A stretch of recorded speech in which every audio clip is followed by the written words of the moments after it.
بالله من الشيطان الرجيم بسم الله الرحمن الرحیم. خب حاجی صاحب از راه دریا سوار کشتی سفر میکنه، حالا از دریا ماهی دیگه رو بخور. احل لکم صید البحر، حلال قرار داده شده برای شما شکار دریا.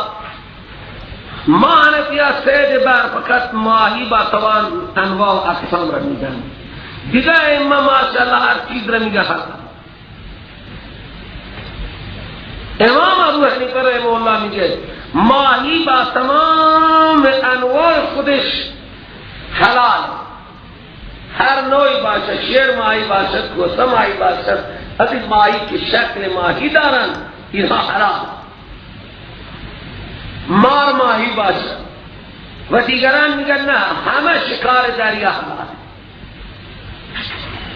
اونا میگن احل لکم صید البحر. امام میگه صید بر ماهی اطلاق میشه، اونا میگن نه هر چی که در دریا هست او حلاله. حتی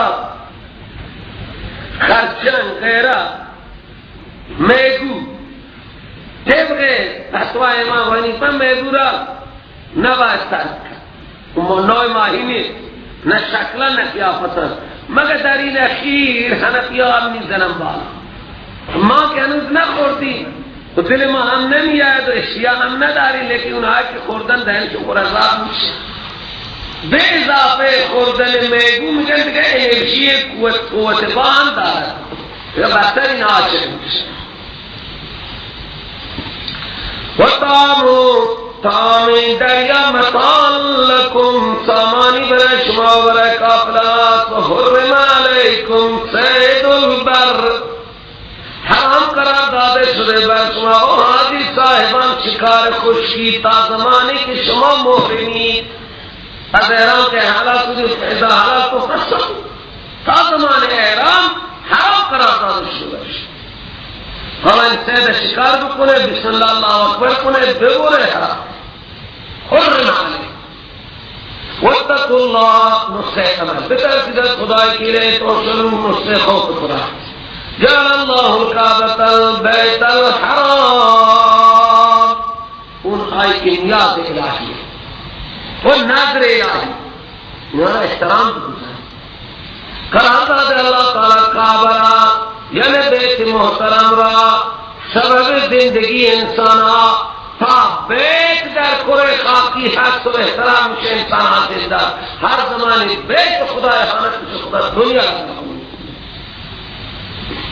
جعل الله الكعبة البيت الحرام قياما للناس، این سبب قیام زندگی سبب قیامت. در حدیث آمده است قیامت آن وقتی می آید که هیچ شخص برای حج کردن نمی آید و خانه کعبه را احانت میکنه. پیغمبر علیه السلام من می بینم یک مردکه با پای باریک کت خانه کعبه را خشت سنگ حشر زن بزرگ این قیام للناس. و شهر الحرام، شهر حرام یعنی ماهای محترم را هم الله تعالی ذریعه قیام انسان ها کرده. یعنی در این 4 ماه مثلا جنگ نکنی، زنده بمانی، کسب و کار کنی. در 4 ماه جنگ نمی کرد، تجارت تبادله میشه. ماه حرام این که جنگ نمی خودش ماه حرام درست کرده که جنگ و جدال و همه چیز را حرام کرده، لحظه زندگی قانون میشه. الان الله تعالی گفته اگر کسی بر شما تعدی کرد در ماه حرام شما هم بر او بتعدید به حرمت مقام. و حد اون حیوانی که به حرم برده میشه، قلاید خاصه شطوری که بگریش میبنده، اینها هم سبب قیام شما هستن. گوش اینها را میخورید و زندگی میکنید و تماشا میکنید. غریبی که تمام سال گوش نمیبینه در این ایام از این هدایا و قلائد گوش خوش میکنه و زندگی میکنه. شب عرفه گوشت خشک سال گذشته من خورده. امشب عرفه بوده که فردا شب عید میشه، گوشتی آوردن گفتن این گوشت قربانی سال گذشته خوش کرده بودن مخته کرده بودن گوشت خوش میکرد الان که فریزر تا سالهای سال میشه گذاشت خوش میکنند و میبرند توی خورجین مخفی میکنند و میخورند طول زمستان میخورند اونها که گوش خوش نکنند که هیچ اونها که یخچال فریزر دارند که لازم نیست گوشت بچه بندی میکنند و این بخیلا آمدند دیگه مردم بخیله فریزر چی بلای میگیرند و کار تمام خلاصا شهر حرام و حد و قلائد ذالک همه چیزهایی که ذکر شدن به خاطر این محرمات احترامشون باید بگذاری لتعلم ان الله یعلم ما فی السماوات و شما بدانید که یقین کنید خدا میداند آنچه در آسمانات و آنچه در زمین و در حرام و حلال الله را حاضر ناظر بدانید حلال را حلال بدانید حرام را حرام بدانید دست به حرام دراز نکنید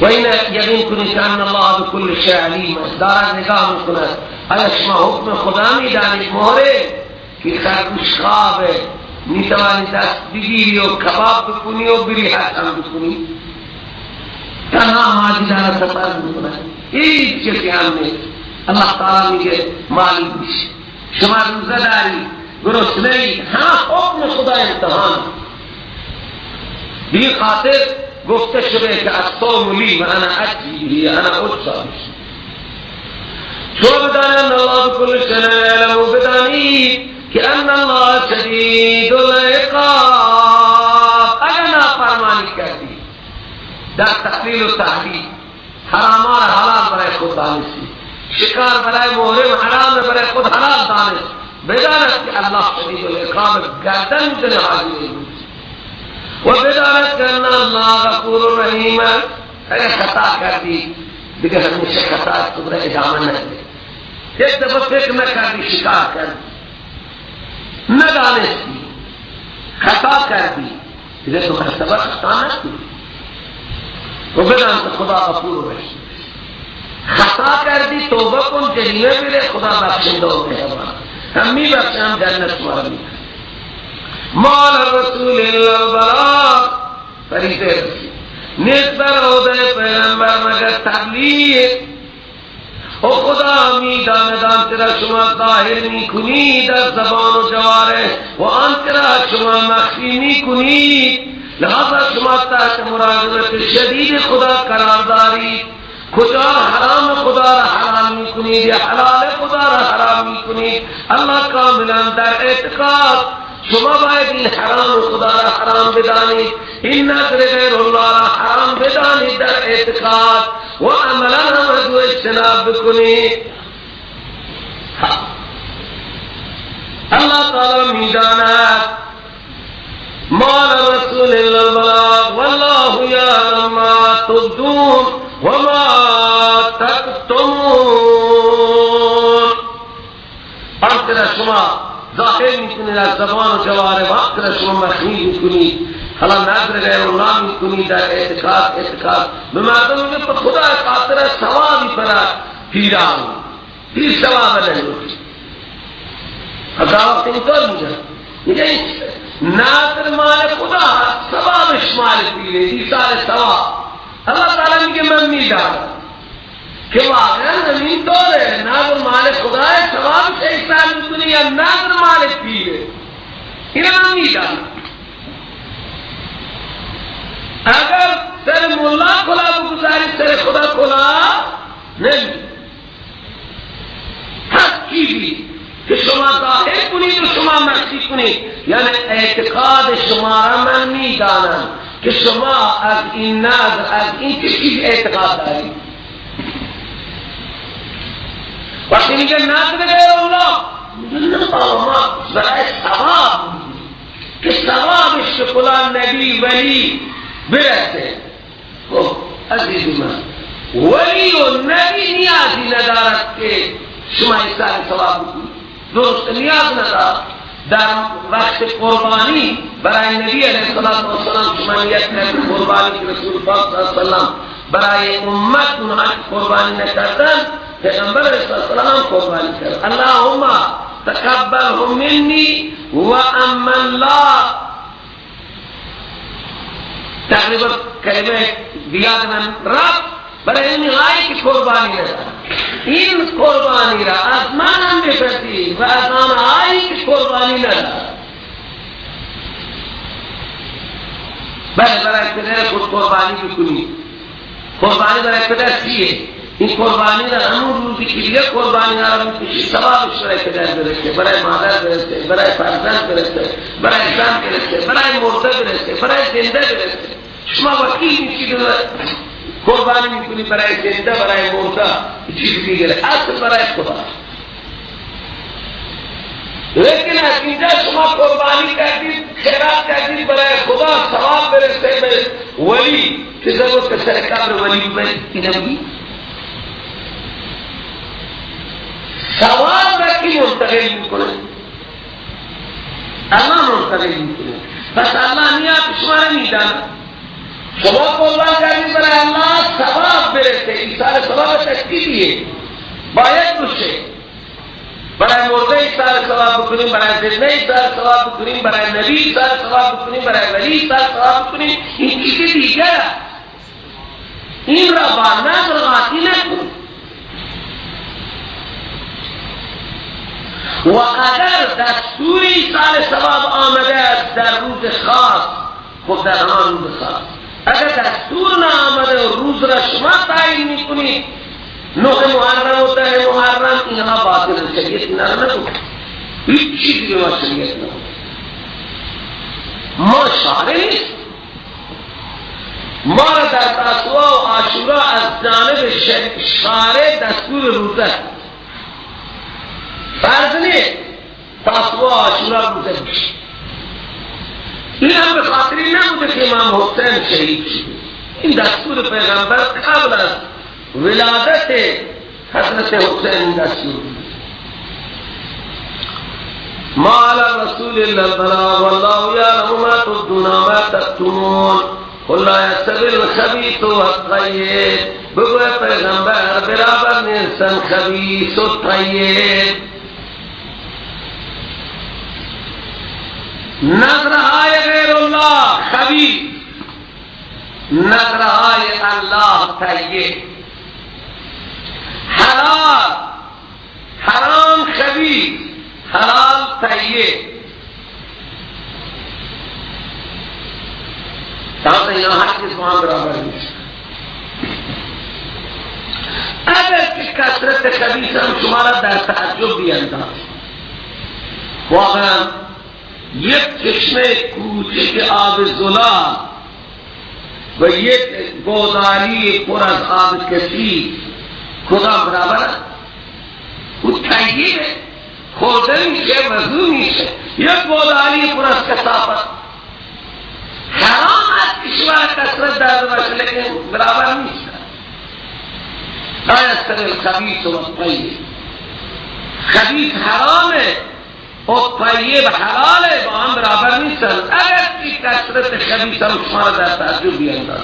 فاتقوا الله یا اولی الالباب. به تحصیل صاحبان عقل، از خدا به تحصیل ای صاحبان عقل، خبیث و طیب را قاطی نکنید. کثرت خبیث شما را ای صاحبان عقل فریب ندهد. یک دم شما مالک یک ماشین 50 میلیونی شدی، او خبیثه. همون ماشین کوچیک تو بهتره، همون موتورسیکلیت تو که طیبه بهتره.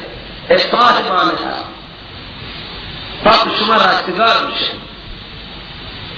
یا ایها الذین آمنوا لا تسألوا عن اشیاء. خلاصه این که تعمق عملی را ترک کنید، تعمق علمی سال کنید. این کسور پیغمبر، اون کسور پیغمبر، اون کسور پیغمبر. یکی گفت پدر من کیه، یکی گفت فلانه. حالا گفت نداری سال کنید. وقتی شما سوال میکنید و برای از آسمان میآید جوابی میآید که شما را پسند نیست، کافر میشید.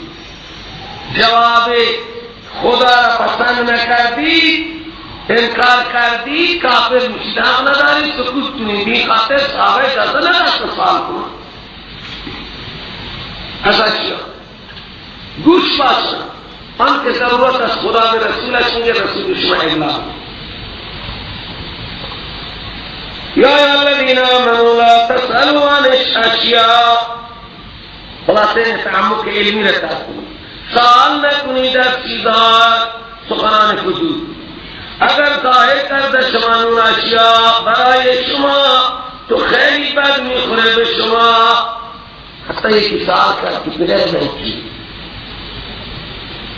خب میگم بابا تو مثلا والا دوست نهی خوبه مادر خیانت کرد زشت بوشه دیدی چکار داری سوال میکنی ستاری کرده توی خیلی پرده‌داری کنی خود را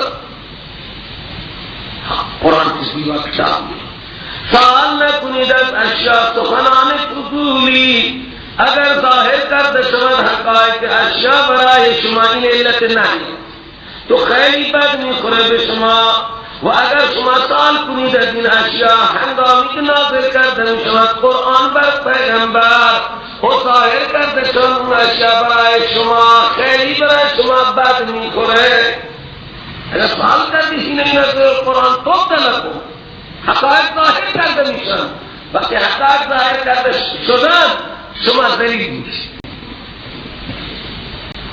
الله عنها گذشته هر چه سوال کردید از هر چه سوال کردید گذشته صلوات والله غفور حلیم الله بخشنده حلیمه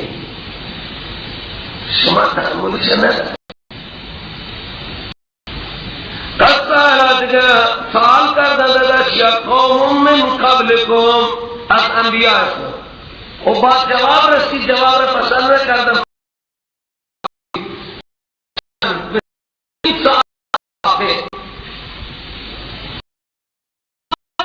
جواب پسند نکردن جواب از طرف خدا آمد کافر شدن پسندش نکرده انکارش کردن ثم اصبحوا بها کافرین گشتن به اون جواب اشیاء کافر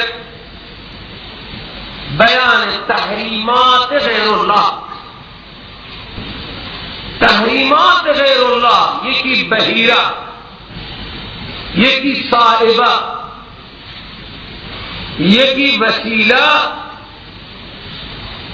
و یکی ها اینها چهار نوع شکر صاحب تفسیر مراغی برای اینها تعریف نوشته که چون اخیره تفسیره رو نگاه کرده و نوشته من میخوام همین تفسیر بحیره و صائبه و وسیله و هم را برای شما ذکر کنم لیکن تفسیری که من از تفاسیر دیگر نقل کردم تناقض برای شما بگم بحیره اون شطور می گفتن که شیرش به خاطر معبودان حرام میکردن شیرش به خاطر معبودان شکار میکردن حرام میکردن ما یمنع در رها للتواغی صاحبه اونه میگن که بارو چیدن پشم و سواری او را حرام میکردن ویلش میکردن به نام معبود اون شطور نامش بود صاحبه که در بیابان میتره و نه کسی را بار میکنن نه سوار میشه نه پشمش میشینه و وسیله اون شطور مادر میگن که پشت سر هم مادر وصل کنه دو تا مادر پشت سر هم پیدا التي ولدت بعد اخرى بناقة بكر ثم يسرونها للتوابع دو تا مادر پشت سر هم یا گفته این برای معبودها نزد میکنه و حال اون شطور نر را میگن که او چند تا شطور مادر آبستمی کرد یعنی تلوکمی کرد دیگه این شطور نر که هم در زبان بلوچی ما هم خاندش میگن. اینو ولی نه بارش میکردن نه سوارش میشدن. الله سبحانه و تعالی اینها را زجر میکند و میگوید که این چیزها را خدا درست که نکرده. خب این تفسیری که از تفاسیر دیگر اینجا نوشته شده معنی اینطور نکرده الله تعالی بهیره و صائبه و وسیله و حامره مشروع. شما از طرف خود 4 نوع شکر حرام کردی، خدا که حرام نکرده. ولكن الذين كفروا يفترون على الله الكذب، لیکن کفار دروغ بر خدا افترا میکنند. با این چیزها به خدا هم نسبت میدادن و اکثرهم لا یعقلون، عقل ندارد.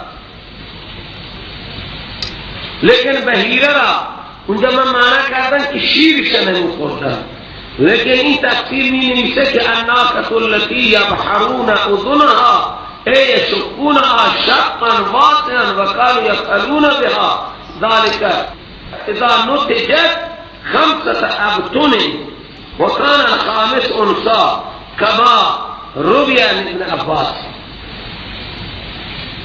بهیره و شتر میگن که گوشت خیلی پاره میکردن، گوشت چکار میکردن؟ گوشت شتر گوشت تاخ پاره میکردن.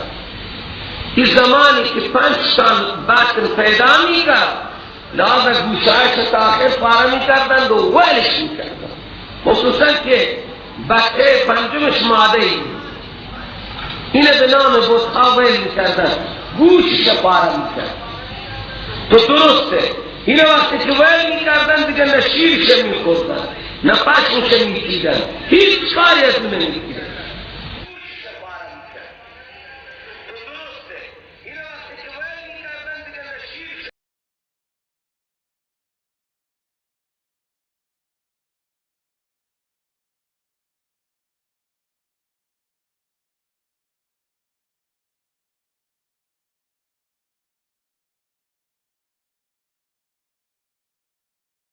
بهیره یشقون از ابن عباس این تفسیر نقل کرد. از وقتی گوشت پاره میکرده این بهیره بود نامش. همینطور ما در اصطلاح هم نام دارن، شتران نام دارن، گاوها، گوسفندها، هر یکی به یک نامی خوانده میشه. این نظرها صاحبه همونه که اونجا تفسیرش خواندن. التي تسیر رها کرده می شود به نظر حال آلهتهم فطر آتیت شاد می چلید هر جا که بخواد ولا یحمل علیها شیء، هیچ چیزی برام بار نمی شد. ولا یجد صوفها، پشمش هم کت نمی کردن نمی چیدن. ولا یحلب لبنها الا کار خشکی. تا زمان طور پیغمبر اون چطور پیغمبر یکی گفت پدر من کیه و یکی گفت فلانه. حالا حق نداری سوال کنی. وقتی شما سوال میکنید و وحی از آسمان می آید جوابی می آید که شما التي تسیر رها کرده می شود به نظر حال آلهتهم فطر آتیت شاد می چلید هر جا که بخواد. ولا یحمل علیها شیء، هیچ چیزی برام بار نمی شد. ولا یجد صوفها، پشمش هم کت نمی کردن نمی چیدن. ولا یحلب لبنها الا للصيد، هیچ شیرش هم نمی دوشید. صیف پاکستان اگر مجبور می شدن دیگر می گفتم نمی دوشید. خلاصه وسیله گوسفندی که 2 ماده پشت سر هم ہے ولدت شات ذکرن کان لآلهته مشکل عجیبه. قدیم هم اینجا چاریکی بوده، از 4 بزغاله نر یکی نظر سلطان بود. این وسیله اگر بود ماده پیدا میکرد مال اینها بود، اگر این بود نری پیدا میکرد نظرش میکردن برای معبودان ها. این هم وسیله میگه. اون هم وسیله که 2 ماده پشت سر هم پیدا کنه. این هم همینه وسیله را معنی کرده. اذا ولدت الشاة ذكرا كان لآلهتهم واذا ولدت انثى كانت لهم وان ولدت ذكرا وانثى جفت می آورد غلو تو قالوا وصلت اخاها این هم وصل شده با برادرش، یعنی این ماده هم نظر میشه. فلم یذبحوا ذکر لآلهته، ذبح نمی کردن.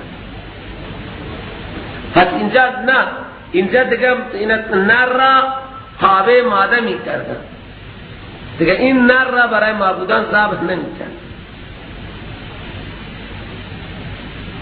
حامی همون فعله که من زهر عشرت ابطل، از پشت اون شطور نر 10 تا شطور به اصطلاح تلقیح بشه، تخم گیری کنه.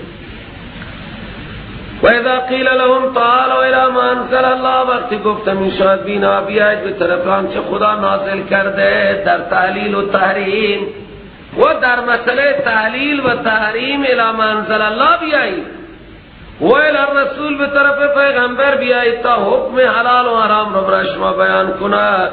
قالوا اینا در جواب میگن حسبنا ما وجدنا علی آبانا، بس و کافیت مرا اون آیین و اون تعلیل و تحریمی که ما آبا و اجداد خود را بران دیده ایم.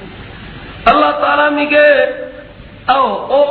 اوا و عاطفه همزه استفهامی بعد از آن معطوف علیه، آیا اینا آبای خود را اتباع میکنن؟ ایتبعون آباهم، اگر باشند آبایان لا یعلمون شیئا ولا یهتدون، هیچ چیز هم ندانند، راه یافته از کتاب آسمانی هم نباشند.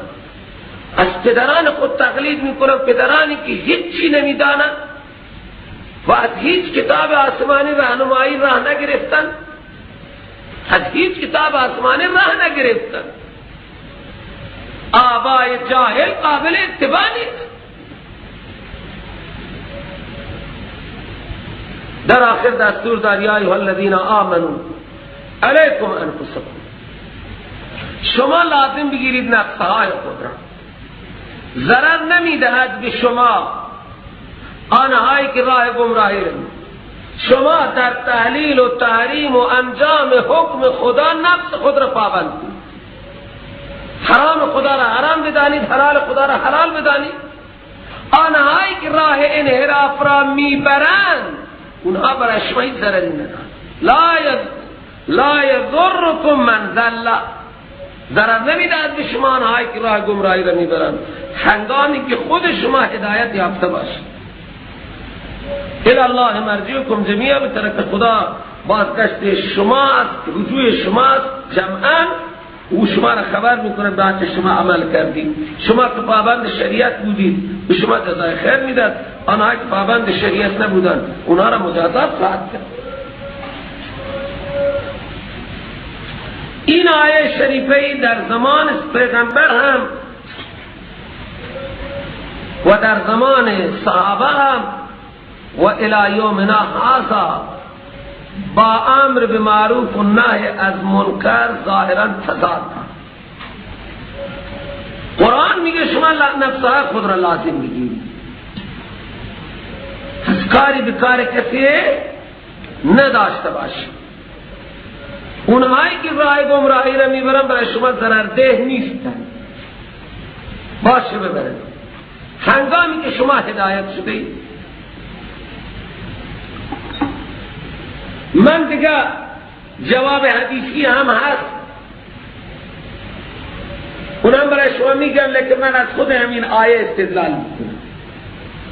قرآن آیه میگه شما وقت راه یافته اید، آنهایی که راه گمراهی را میبرند برای شما ضرر ندارند.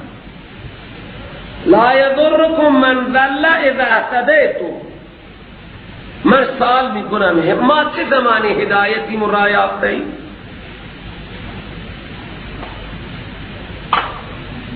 ما زمانی هدایتی راه یافته ایم که وظایف شرعی خود را انجام بدیم.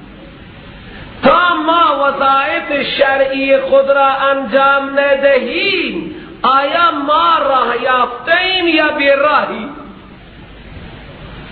100% ما بی راهی. او از اون وظایف شرعی ما که خدا به ما دستور داده است، امر به معروف نهی از منکر هم هست نیست؟ وامر بالمعروف و نهی عن المنکر. به معروف نهی از منکر کنید. تأمرون بالمعروف و تنهون عن المنکر